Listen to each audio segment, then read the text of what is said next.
Welcome to JGTCR, I'm Cope, and today we are tuning the Corvette C8 Stingray. Let's get into it. In factory trim, the C8 is an incredibly well-balanced vehicle. It is very easy to drive and push to its limits. This Corvette is also extremely forgiving of mistakes, and there is very little in the way of punishment handed out. The handling is awesome. The C8 does what it's told, when it's told, on almost every occasion. There can be some light understeer that occurs when pushing hard, but that is entirely on us. The steering is sharp and movement is agile. However, the tail can struggle to keep up with the front end at times.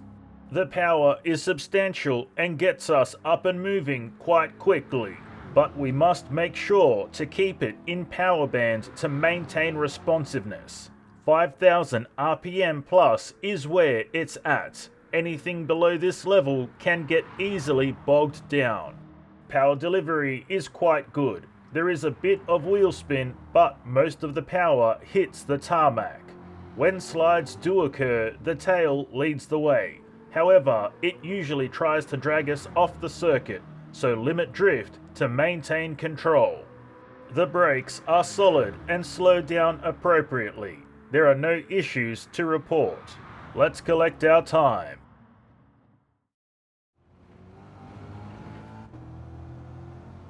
Seven minutes, 20.7 seconds. And now the race tune. The tail end of the C8 was rather slippery, so most of our efforts were spent reducing the wheel spin at the rear. Ballast and acceleration sensitivity did most of the work, and the remainder of the suspension setup supported these decisions. Let's test it out on the Nürburgring. When modified and tuned, the C8 seems a touch odd when we first start driving it. This is because it is unsure if it wants the front or the tail to lead, and it can switch it up depending on how we choose to drive.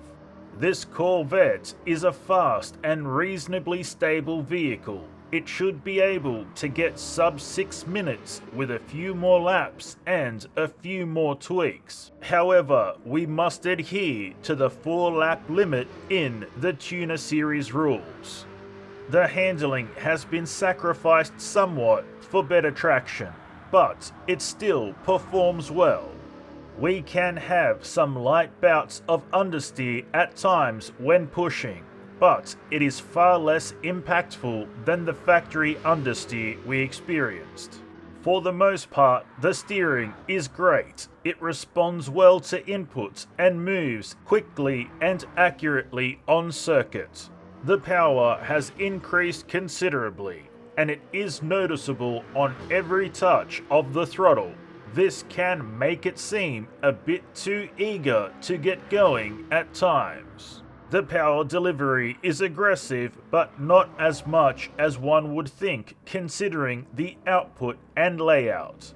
There is a degree of throttle modulation needed when first applying the throttle, especially in the lower end of the RPM as the engine begins to come to life. It should also be noted that full throttle gear changes can cause aggressive wheel spin, so it may be necessary to feed in the throttle during gear changes. When slides do occur, they are not pleasant in any way, shape or form.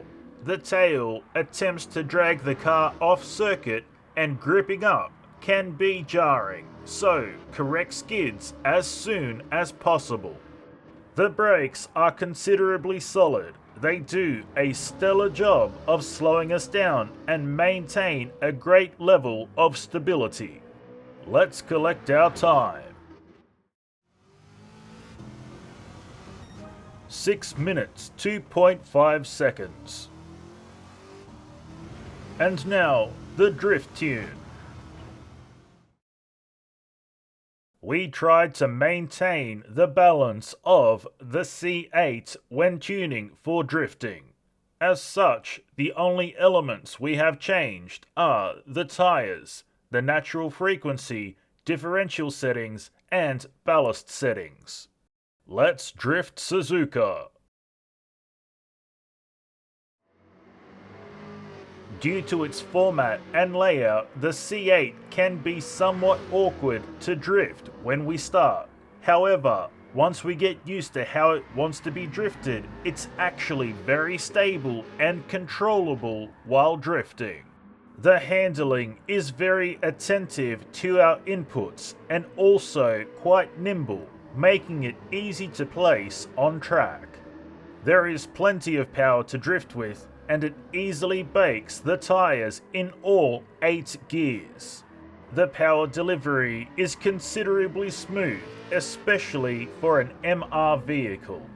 There is not much in the way of jarring during transitions or gear shifts, so we don't have to worry about surprise grip ups or being whipped around. The Corvette C8 is a very solid drift car that handles surprisingly well considering what it is. And that's all we have for you today, so until next time, keep racing!